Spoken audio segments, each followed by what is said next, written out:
Shalom, amado irmão, querida irmã. Estamos aqui hoje para meditar sobre como triunfar sobre a tentação.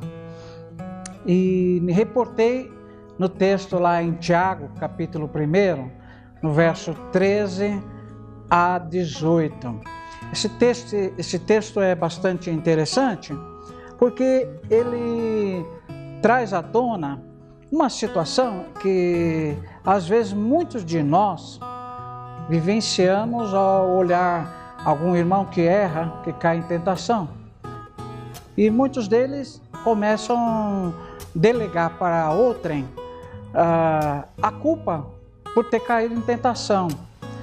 Não, lembram-se no pecado original, Adão se eximindo do erro, dizendo: olha, a mulher que tu me deste, foi ela que foi a culpada.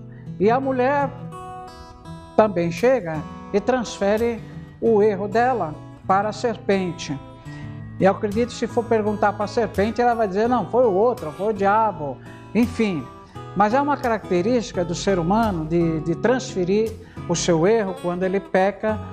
E eu quero dizer que alguns chegam até transferir e culpar Deus pelo erro. Mas se Deus tivesse me abençoado, se Deus tivesse agido, enfim, irmãos, nós estamos diante de um fato real, que é não confrontar as tentações como elas devem ser de fato entendidas e lutarmos de uma maneira real e verdadeira, não simplesmente errando e transferindo o erro para outros.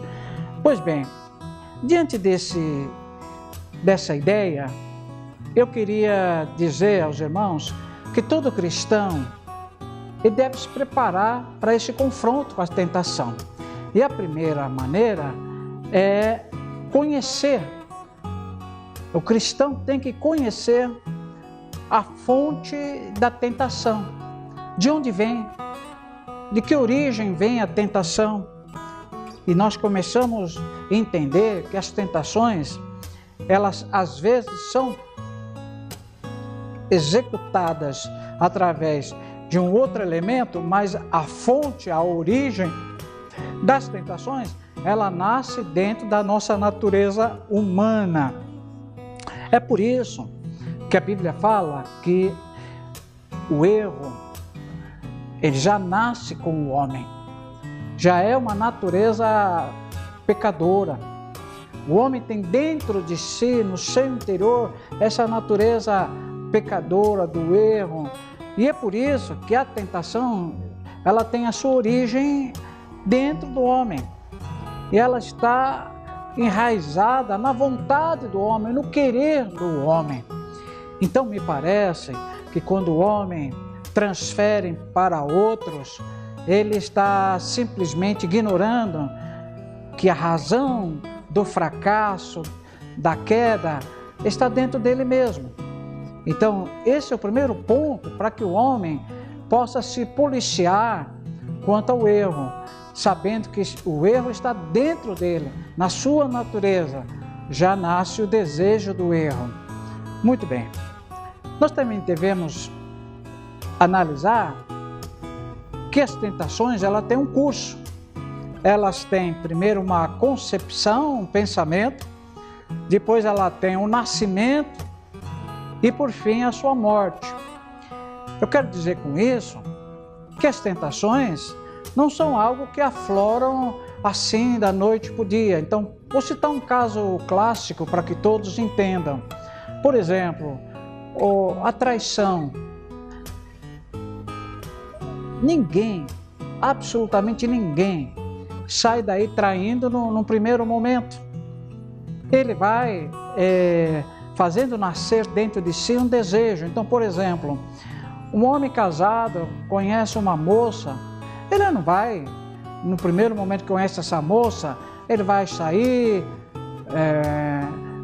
provocar nela um desejo de sair com ele e tudo mais. Ele primeiro vai cobiçá-la, ele vai analisar as possibilidades que ele teria de sair com ela, para depois, no final, então, haver um convite.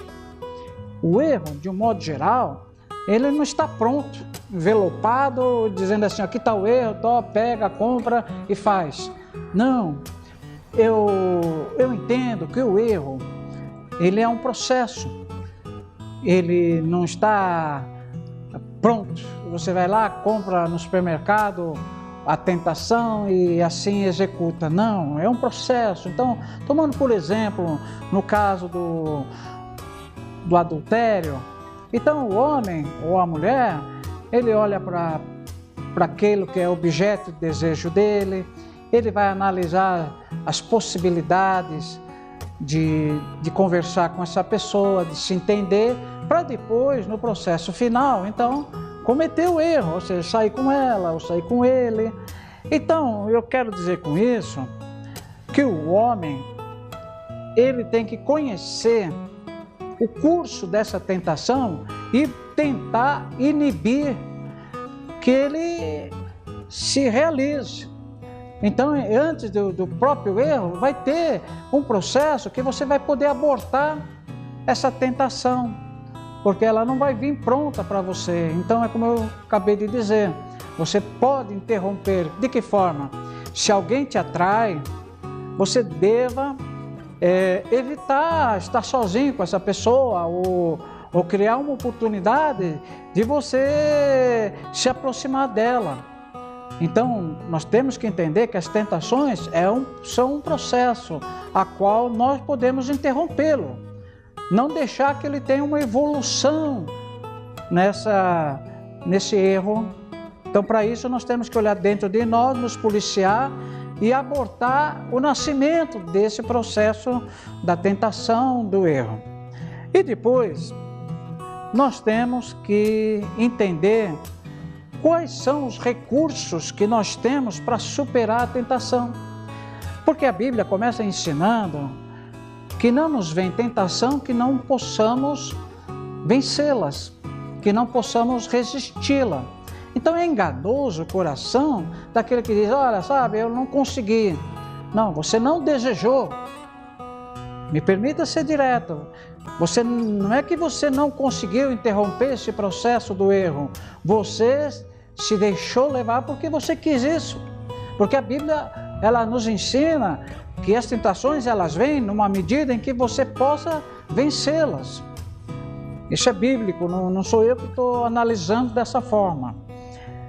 Então, Deus, que é o Senhor da nossa vida, que tem a condução da nossa vida, Ele começa a mandar para nós sinais de advertência. Então é aquele caso que quando você tem um pensamento, está nascendo na sua cabeça uma traição, você pode ter certeza que nos momentos que você estiver na presença de Deus, numa igreja, ou enfim, falando com alguém, Deus vai mandar alguns sinais de alerta para você, porque Ele não quer que você erre. Ele quer que você, ao contrário disso, esteja preparado para suplantar essa tentação. E para isso Ele nos oriente. Então eu quero também dizer que nós temos que entender o caráter de Deus e entender por que Ele não nos quer errando. Porque quando nós fizermos uma opção por Deus, é como que se disséssemos, eu quero ser igual a Deus, eu quero viver uma vida semelhante a Deus, uma vida reta. Então Deus concorre com isso, Ele vem e te ensina o andar correto e Ele cria condições para que haja um entendimento. Por quê? Porque tem muitas pessoas que ignoram o caráter de Deus, achando que Deus proíbe uma série de coisas porque é um Deus punitivo. Mas se nós analisarmos de forma correta, nós vamos ver tudo aquilo que é proibitivo da parte de Deus é para o nosso bem. Deus está querendo o nosso bem. Então, quando Ele fala acerca dos vícios, Ele está falando, nos dando a entender um posicionamento a qual Ele está buscando o melhor para nós, porque nós sabemos que todo vício produz um malefício no nosso corpo. Então, quando Ele diz, olha, não seja dado ao vinho, não fume, enfim, toda sorte de malefícios, Ele está buscando o nosso melhor. Então, eu termino essa reflexão dizendo para você nós podemos vencer as tentações quando estivermos de fato compromissados com Deus e enfrentarmos uma tentação cientes de que nós temos que ter atitudes que façam vencê-la. Não é só dizer, que Deus vai me ajudar, eu vou vencer, não. Acabei de dizer para você que a fonte da tentação nasce dentro de você. Então você tem uma participação direta nisso, ok? Então, não transfira para ninguém, assuma, mas assuma primeiramente que você é capaz de vencê-la, ok? Deus te abençoe. Até um próximo programa aqui na TV Alfa Ômega, no programa Sabedoria Bíblica. Todos os dias estamos te esperando. Amém?